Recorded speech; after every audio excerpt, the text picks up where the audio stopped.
Hello everyone, welcome back to my channel. तो आज मैं आप लोगों के लिए ना एक बहुत ही इंटरेस्टिंग टॉपिक लेकर आई हूँ, क्योंकि जैसे कि सबको पता है ये चैनल जो है वो सिर्फ और सिर्फ जॉब इंटरव्यूज़, जॉब वैकेंसीज और हायरिंग के ऊपर ही फोकस्ड है।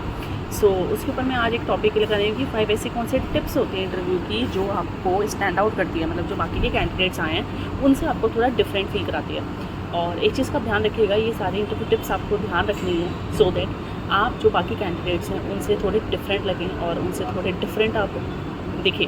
तो चलिए फिर वन बाय वन हम डिस्कस करते हैं। सबसे पहले आता है do some research of the job you are applying for.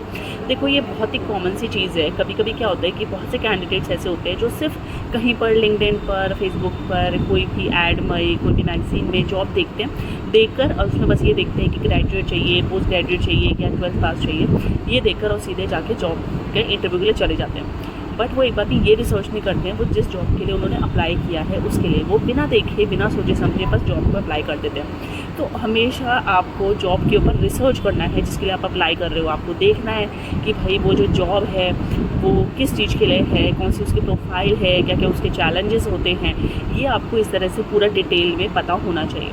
दूसरा होता है ड्रेस फॉर्मली एंड कंफर्टेबली। देखो ऐसा नहीं है कि आप कुछ स्किल्स आती होंगी तो ही मैटर करता है। अगर आपको इंटरव्यू देने जाना है, एक तो आपकी ड्रेस फॉर्मल होनी चाहिए और कंफर्टेबल होनी चाहिए। अब ये नहीं कि आपने फॉर्मल पहन लिया बट आपको वो टाइट हो रहा है, लूज़ हो रहा है और किसी भी तरह आपको दिख रहा है और आप बिल्कुल कंफर्टेबल उसमें फील नहीं कर रहे हो, क्योंकि जब आप सामने इंटरव्यू के सामने बैठोगे तो वो आपको जज कर लेगा कि आप उन कपड़ों में कंफर्टेबल हो या नहीं हो। तो अपनी ड्रेस को फॉर्मल और कंफर्टेबल रखना है सो दैट सामने वाले को आप जो आंसर दो वो कंफर्टेबली दे पाओ और आपका ध्यान आपके आंसर्स पे ज़्यादा रहे रैदर देन आपके कपड़ों पे। नेक्स्ट है build a positive impression in the first 5 minute. देखो सबसे इंपॉर्टेंट क्या होता है कि आप चाहे कितने भी टैलेंटेड हो, कितने भी इंटेलिजेंट हो, चाहे आपने कितने भी परसेंटेज मार्क्स स्कोर करे हो अपने टाइम में, 12th में, ग्रेजुएशन, पोस्ट ग्रेजुएशन में, चाहे आप गोल्ड मेडलिस्ट ही क्यों ना हो, अगर आप इंटरव्यू देने जाते हो तो जो पहले के 5 मिनट होते हैं वो एक पॉजिटिव इंप्रेशन देते हैं, एक बिल्ड करते हैं पॉजिटिव इंप्रेशन को इन द फर्स्ट 5 मिनट्स। तो इस चीज़ का आपको ध्यान रखना है। आपको फर्स्ट 5 मिनट्स में क्या चीज़ देखनी है कि भाई आप अच्छे से उनको ग्रीट करोगे। जब आप एंटर होगे आप उनको ग्रीट करोगे, ग्रीट करने के बाद हमसे पूछोगे कि मे आई सिट, देन वो आपको ओके बोलेंगे, तब आपको सिट करना है, बैठकर आपको थैंक यू बोलना है। और जब आपसे वो नॉर्मल फॉर्मल, क्योंकि स्टार्टिंग में तो आपसे क्वेश्चन पूछने नहीं लग जाएंगे टेक्निकल राउंड के, सबसे पहले स्टार्टिंग में तो आपसे नॉर्मल आपका ही जो है इंट्रोडक्शन पूछा जाता है कि tell me about your self, आपके बारे में पूछेंगे, है ना, आपकी फैमिली के बारे में पूछेंगे, आपके एजुकेशन के बारे में पूछेंगे। तो आपको वो जो फर्स्ट 5 मिनट्स है ना उनमें पूरा फोकस करना है और पूरा फोकस करके आपको जितना अच्छा आंसर हो सकता है आप दोगे। जितना फर्स्ट 5 मिनट्स में आप पॉजिटिव इंप्रेशन दोगे उतना ही आपके चांसेस होंगे कि आपको वो लोग शॉर्टलिस्ट करेंगे नेक्स्ट स्टेप के लिए, जो उनका नेक्स्ट स्टेप होगा इंटरव्यू का, जो भी उनका नेक्स्ट प्रोसीजर होगा उसके लिए। अगर आप फर्स्ट 5 मिनट्स को बहुत ज़्यादा नर्वस, बहुत ज़्यादा ऐसे करके बातें करोगे या कुछ भी क्लियर उनको आंसर नहीं दोगे तो मैं सही बता रही हूँ वो आपको बिल्कुल भी नेक्स्ट के लिए आगे फर्दर प्रोसीड नहीं करेंगे। नेक्स्ट होता है आंसर ऑल द क्वेश्चंस कामली। देखो हर क्वेश्चन का आंसर बहुत कामली देना है।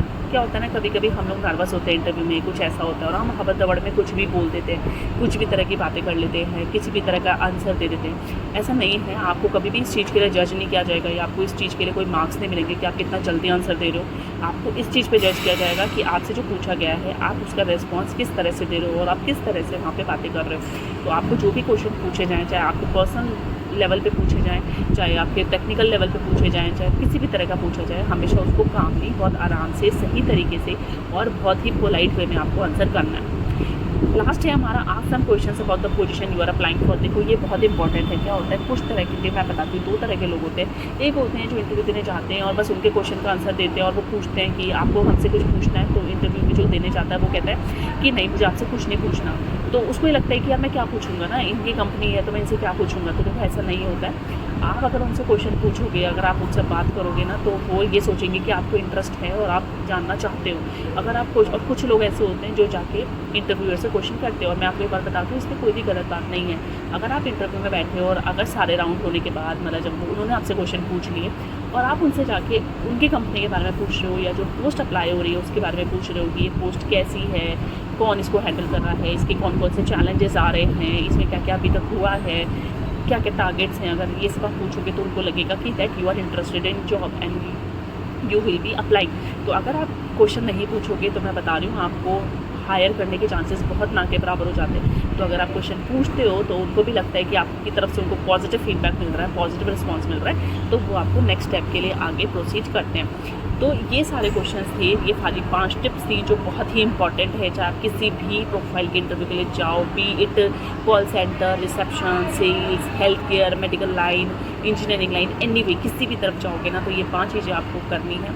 और देखो बाकी सब के बारे में आपको पता होगा, बट जो लास्ट मैंने इंपॉर्टेंट बोला ना ये सबसे ज़्यादा इंपॉर्टेंट है। तो प्लीज़ आप लोग इस चीज़ पे ध्यान देना कि आपको बहुत ही ध्यान से उनसे भी क्वेश्चन करने हैं। आपको चुपचाप बैठकर सिर्फ अपने आंसर देकर और थैंक यू बोलकर उठकर नहीं आना है। आपको उनसे भी क्वेश्चन पूछने हैं। जिस पोस्ट के लिए आप अप्लाई कर रहे हो उसके बारे में पूछो, कंपनी के बारे में पूछो, आपको जो पूछना है वो पूछो। उनको ये लगना चाहिए कि 2 वे कम्युनिकेशन हो रहा है। उनको ये ना लगे कि आप वाइवा देने आए हो और सामने से वो बैठे हैं और उन्होंने आपको पूछा और आपने आंसर दिया और आपने छोड़ दिया।